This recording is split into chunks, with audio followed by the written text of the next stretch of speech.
The suitcase on the bed wasn't hers. Sarai Bennett had been in Singapore for 4 days. She came through the front door at 11 at night, carry-on rolling behind her, the weight of the week still sitting behind her eyes. She stopped in the hallway. The bedroom light was on. An open bag on the mattress. Clothes she didn't own folded neatly on the chair she'd reupholstered herself 2 summers ago. Seo Hyunwoo stepped out of the kitchen, arms loose, eyes already set. The expression of a man who had decided something a while ago and was only now saying it out loud. Behind him, sounds from the kitchen. A cabinet. A glass. The quiet, confident sounds of a woman making herself at home in someone else's space. In the armchair by the window, the one Sarai had ordered from a craftsman in Busan and waited 8 weeks for, Mrs. Seo Hyrin sat with her eyes on her hands. She didn't look up. Hyunwoo said, "We need to talk." Sarai looked at him. "Era is going to be staying here." A pause he had planned. "I need you to pack what's yours and go." 3 seconds. She didn't raise her voice. She didn't ask why. She walked past him to the bedroom, opened the desk drawer, took out the folder first, mortgage records, bank transfers, for years of receipts organized by date. Her passport, her hard drive, the small photograph from the nightstand. Herself at 7 years old, taken by a care worker who had been kind. The only image she had of herself before 12. She did not look at him when she came back out. She moved through her own apartment one last time like a woman who knows exactly which things are hers. She zipped the bag, walked back through the hallway. At the front door, she paused, removed her house key from the ring, set it on the entry table, the one she had chosen, in the home she had paid for. She adjusted the strap on her shoulder. She left. She didn't argue. She didn't cry. She just left. That was his first mistake. Now, before we go deeper, if this story already has your attention, take a second to like this video and subscribe to Forbidden Love Stories. Drop a comment and tell us where you're watching from. We read every single one. Okay, let's keep going. Sarai grew up in the Georgia state system. 3 care homes before she was 15. For schools, she aged out at 18 with a duffel bag and a plastic sleeve she kept in every bag, in every move, in every new room she was assigned to. Inside it, her birth certificate, her records, every piece of paper that proved she existed. She had learned early that without documentation, you can be argued out of your own history. At 23, she moved to Seoul on a company transfer. 2 years became a decade because she was precise and better at her job than most people around her. She met Seo Hyunwoo through mutual colleagues in Itaewon. He was 30. He listened closely, following up on things she'd said, circling back, remembering. She wasn't used to that. He was from Cheongju, modest family. His father had passed when he was 25. He had come to Seoul with the same engine Sarai knew well. Nothing was waiting for him if he didn't build it himself. She recognized that in him. It felt like safety. It wasn't. He introduced her to his mother 5 months in. Mrs. Seo Hyrin arrived first at the small restaurant in Mapogu. A compact woman. Still. The kind of still that comes from having lived through things. She looked at Sarai across the table, really looked, then reached over and held her hand in both of hers. "You have carried things," she said, her Korean careful and slow. "I can see it." Sarai couldn't speak. "Come, eat. We talk." That was the beginning. Sundays became theirs. Hyrin cooked and Sarai learned beside her, asking questions, making mistakes, being corrected with patience and no ego. One Sunday, making doenjang jjigae together, Hyrin set down her spoon and looked at Sarai steadily. A woman who builds her man is building herself. Not a suggestion, a belief. Said the way you say something you've lived and found to be true. Sarai wrote it on her phone that evening. She was 29 years old. She had no mother to call, no family anywhere. And she had this woman, warm, specific, present, who cooked beside her on Sunday mornings and said things that felt like they had been waiting for exactly her. She would have followed that advice into the sea. Hyunwoo's business idea took shape over 3 months of evenings at his kitchen table. Boutique hospitality consulting. Luxury Korean hotel brands needed international positioning, and nobody was doing it well. The concept was sound. The capital was zero. Sarai listened, asked the questions he hadn't thought to ask himself, built the financial model quietly over several weeks, filling the structural gaps he kept talking past. She handed it to him on a Thursday. He stared at it for a long time. This is exactly what I was trying to say. You understood it better than I did. For months later, she transferred 42 million won into his new business account. For years of savings. Packed lunches. Secondhand everything. Vacations she kept promising herself later. She put those plans in a drawer. A woman who builds her man is building herself. Hiren said that Sunday, when Sarai told her. She held Sarai's gaze when she said it, like something being confirmed between them. The first client signed 8 weeks after launch. The second came 3 months later. By end of year 1, CO Consulting had a margin that surprised even Hyunwoo. The back-end held, the financial systems, the proposal architecture, the client reporting infrastructure, because Sarai had built all of it. Hyunwoo got attention quickly. He moved through rooms like he'd been doing this for decades. He was quoted in trade publications, invited to speak at panels, introduced at industry events as a self-made success story. Sarai was not in the photographs. She told herself that was fine. They married in year 2. Small ceremony, 60 people, a restaurant in Hongdae. Hiren sat in the front row and wept. She held Sarai's hand afterward. You are ours now. You understand? You are ours. Sarai's side of the room had 11 guests. No family. Empty chairs. The people from work who had quietly become the closest thing to it. She was the happiest she'd ever been. The Gangnam apartment came 18 months into the marriage. Hyunwoo found it. High floor. City views. The kind of address that announces something in certain conversations. He presented it like a decision already made. She ran the numbers. Tight, but possible. Her name was not on the deed. A technicality, she was told. The mortgage application process. Risk categorization. Between people building a life together, these things sort themselves out. Her account paid the mortgage for the next 3 years. Month 1, he said a client payment was delayed. Month 2 the same. By month 4 she had set up an automatic transfer and stopped asking. She furnished the apartment herself. 3 weekends to find the right sofa. A dining table from a craftsman in Hongdae. Amber curtains she'd spent months imagining. She tiled the foyer herself one weekend while Hyunwoo was at a conference in Jeju. She redesigned the kitchen alone while he was in Busan. Drew the layout herself. Managed every installation weekend. Talked the countertop supplier down 20%. He came home to a finished kitchen and said it looked great. The way you say something looks great when you're already thinking about the next thing. By year 3, the business was profitable on its own. She stepped back. 2 promotions at her own firm. Her name referenced without prompting. The distance arrived gradually. Then suddenly, later evenings, a presence at dinner that felt managed, like he was sitting with her and somewhere else at the same time. His phone face down on tables where it used to sit face up. Carried to the bathroom before charging. And a warmth that had appeared out of nowhere. Soft, deliberate, the kind of warmth that is actually guilt in a better coat. She noticed. She didn't ask. Not yet. A dinner in February. She said something small and funny, and he laughed too quickly. Too wide. Too warm. The performance of a man overcompensating for something he hadn't said. A morning in March. She came out of the bathroom, and he was standing at the window. Back to her, voice low on the phone. He heard her footsteps, and the call ended. Smooth, immediate. He said he'd been checking in on a client timeline. She said okay. People who have nothing to hide don't end calls like that. She didn't say it. She filed it. Then a Sunday call from Hiren. Same as always. Easy. Warm. At the end, a woman who builds her man is building herself, Saraya. Whatever you're carrying right now, keep going. The investment always comes back. Sarai sat with the phone in her hand after they hung up. She thought, what does she know? She found out on a Tuesday in March, the following year. She was cross-referencing expense records, a habit she had never dropped. A hotel booking outside Seoul. 2 names on the reservation. A spa. A dinner for 2 charged to his personal card on a night he had told her he was at a client dinner in Itaewon. She sat at the desk in the second bedroom. 11 minutes. She could hear the city. She could hear herself breathing. She opened the desk drawer. Took out the folder. Mortgage statements. Transfer records. Receipts organized by date.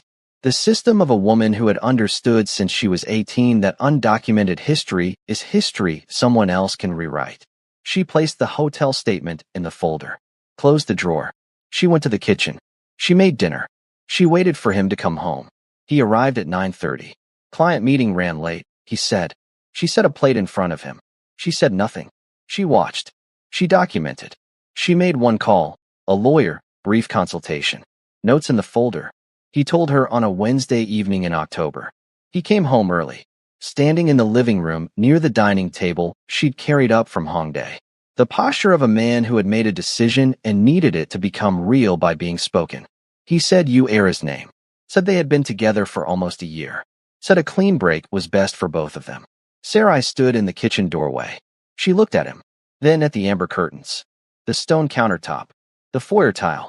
She said, I see. He said he was sorry. He said it the way people say things they've rehearsed long enough that the feeling has been practiced out of them. She walked to the second bedroom, took the folder, then her passport, her laptop, the photograph of herself at 7 years old. She packed without urgency. She came back through the hallway. She slid her house key off the ring and placed it on the entry table. She left. No scene, no speech, not a single tear in front of him. That was the whole point. She called her friend Nadia from the street. Nadia arrived in 18 minutes, said nothing, put the bag in the car. At her apartment, Sarai laid everything out in sequence. When she finished, Nadia looked at her for a moment. You kept the records. Everything. For years. Then you're not starting from nothing. I know. She got up the next morning. That was the part nobody saw. How quickly she got up. 2 days later, she called Hairin.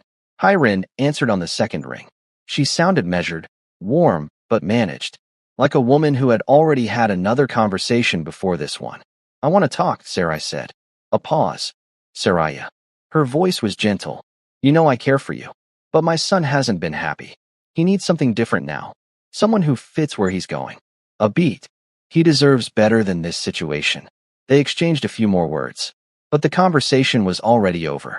Both of them knew it. Sarai hung up. She sat with the phone in her lap and thought about Sundays. A spoon set down. You are ours now. A woman who builds her man is building herself. She sat with it. Then she opened her laptop, made a list, and began. The 2 years that followed were not dramatic. 8 months in, she made deputy director. 14 months in, she was recruited onto the investment committee of a mid-sized Seoul private equity group. Her name began appearing in the quiet way that actually means something. Referenced, recommended, sought. She moved to a smaller apartment in Songdong-gu. Safe precisely. Stopped going near Gangnam. What she didn't know yet was that CO Consulting had quietly started to crack. Without Sarai's financial architecture holding the back end together, the seams began to show. Client reporting inconsistencies. A renewal that slipped. A proposal that failed due diligence on questions that should have been answered before submission. Hyun-woo was still visible, still invited to panels. But underneath, things were shifting. That was when Era became essential. Era was the second daughter of the Yu family. Old soul money. The kind of family whose name appeared on buildings and whose connections were inherited with the same ease as everything else. She had been educated in London, spoke 3 languages, and moved through the upper social tier like she'd been designed for it. She was 26 and genuinely principled. She believed Hyun-woo completely. The wife who hadn't kept pace. The patient man who had finally made a painful choice. She had no reason not to believe him. And her family's name opened doors his reputation had slowly been closing. She introduced him to her father's associates. A board seat at an affiliated hospitality group. She stabilized what was quietly becoming unstable. Without knowing it, she was doing exactly what Sarai had done. He had never changed. He had simply upgraded the arrangement. 18 months after Sarai left, a funding proposal arrived in her inbox. Standard intake through the committee. Assigned by sector. Boutique hospitality consulting expansion. New market entry, projected returns, a financial model attached. She recognized the model's architecture immediately. Not because it was the same as what she had built years ago. Because it was trying to be, and failing in the exact places Hyun-woo had always failed before she filled them in. Lead applicant, CO Hyun-woo. Referral, Yu Family Network. She read the full proposal. Set it on her desk for 1 day. Then she wrote her assessment. The fundamentals were weak. The due diligence package had gaps.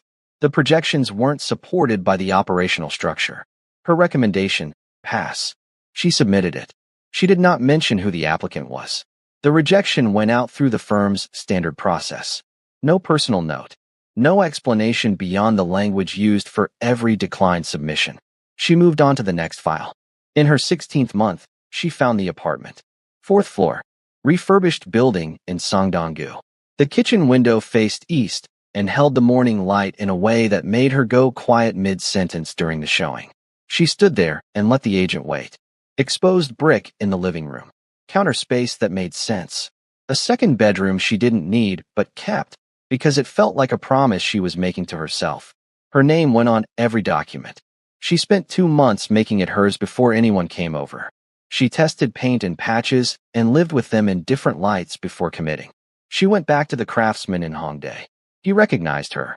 "You're back. Different table. For a space that's mine this time." She planted herbs on the kitchen windowsill. Rosemary, basil, mint that immediately tried to take over everything. She hung forest green curtains, deliberately new, a color that had never appeared in any previous version of her life. She sent 30 invitations to a housewarming on the last Saturday of November. She did not send one to Seo Hyunwoo. He found out anyway.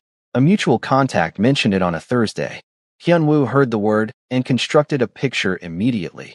Something small, Sarai making the best of a smaller life. He would walk through. He would be gracious. He told Era.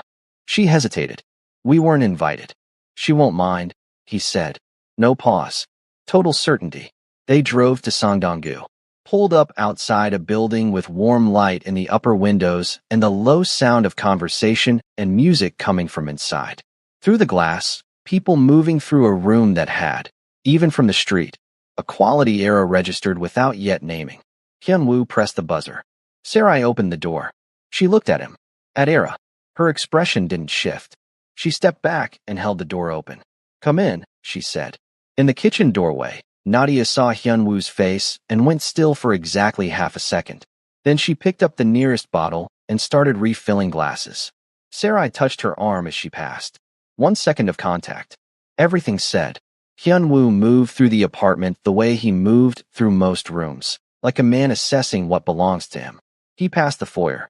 The brass hook with her keys on it.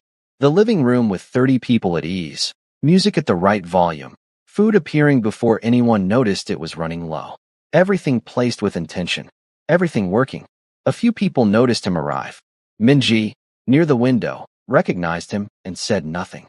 She picked up her glass and watched. Across the room, a colleague of Sarai's named Daewon tracked Hyunwoo's movement and exchanged a glance with the woman beside him. No words.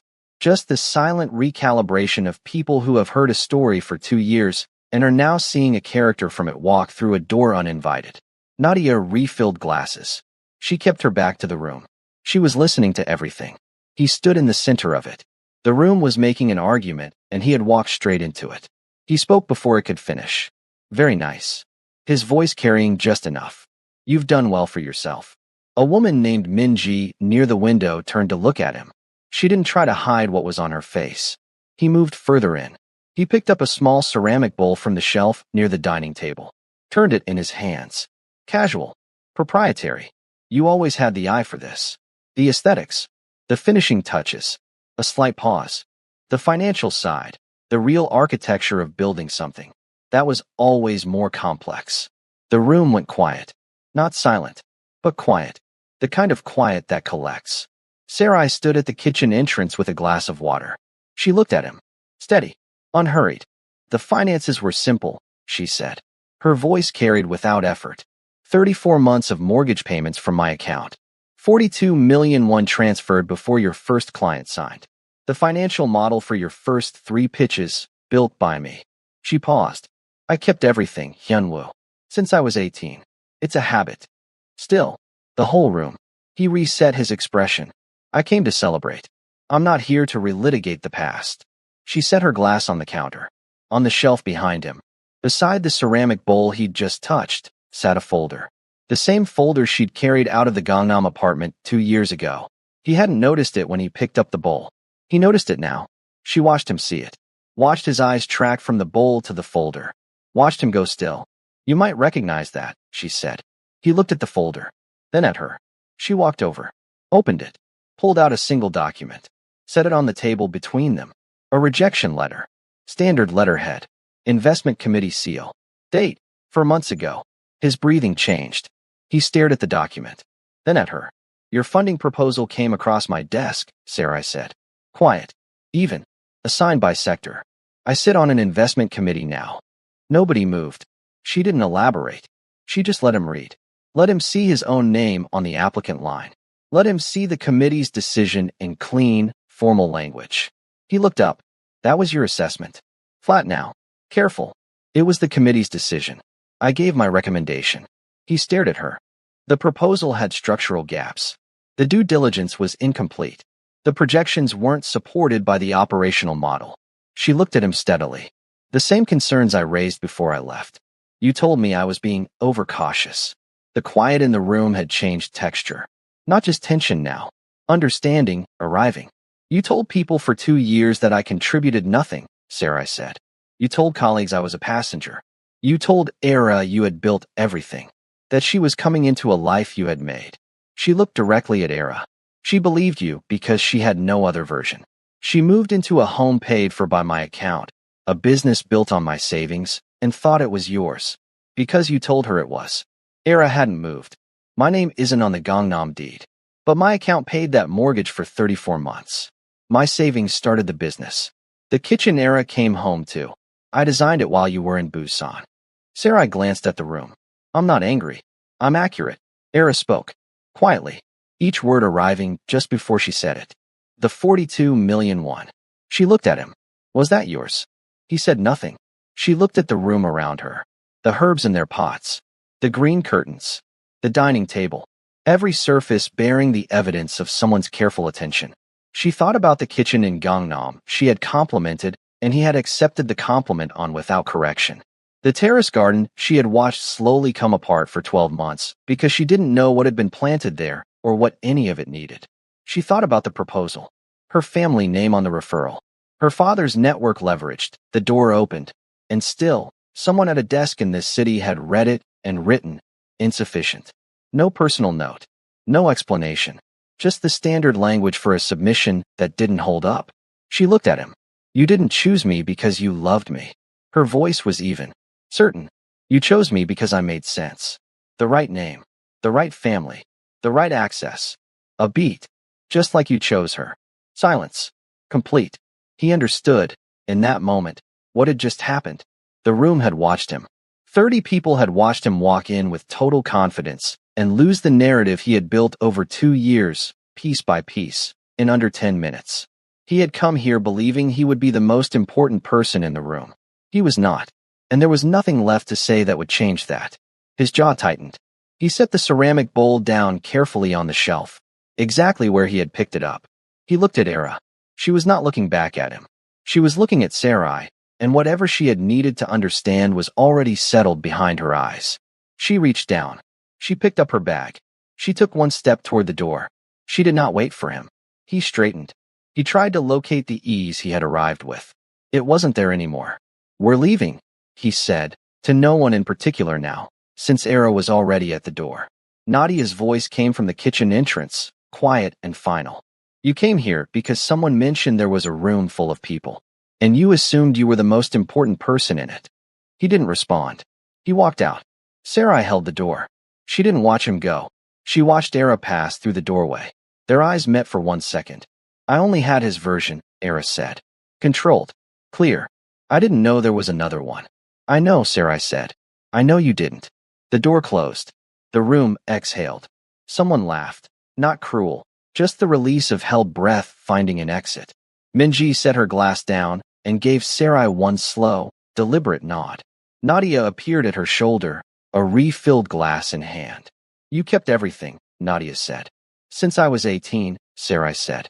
The evening found its shape again. Warmer than before. The way a room always feels after something true has been said inside it. People went back to their conversations. Someone turned the music up slightly. Glasses refilled. The space breathed. Sarai's last guest left just before midnight. She stood in the open doorway and watched the elevator close. Then she turned back into her apartment. A few glasses to the kitchen. The tap on, then off. She stood at the east-facing window for a moment. Soul outside, lit and continuous. She thought about Hyren. She let herself. Sundays. steam rising from a pot, a spoon set down on the counter, a saying handed to her like a compass, followed for 4 years without questioning where it led. She stood in her own kitchen, the herbs on the windowsill, rosemary holding, basil growing low and full, mint still pushing toward the edge of its pot. She had planted all of it. She had learned what each one needed. She put the kettle on, made tea, took it to the living room, and settled into the chair she had known was right from the first moment she sat in it. The room was quiet around her, warm, entirely hers. Every document in the desk drawer confirmed what this was. Every plant on the sill, every key on the brass hook by the front door. She finished her tea. She turned off the lamp. She rested her hand against the wall beside the key hook on her way to bed, just for a second, just to feel how solid it was. Then she went to bed. If you've ever loved someone who only needed you until they didn't, or given everything you had and been told it meant nothing the moment someone more convenient came along, you already know what this story is really about. And if you've ever been the person who only had one version and walked into a room and realized that version was never really yours, leave your story in the comments. We read every single one. If this one stayed with you, like it, share it, and subscribe to Forbidden Love Stories. You don't want to miss what's coming next.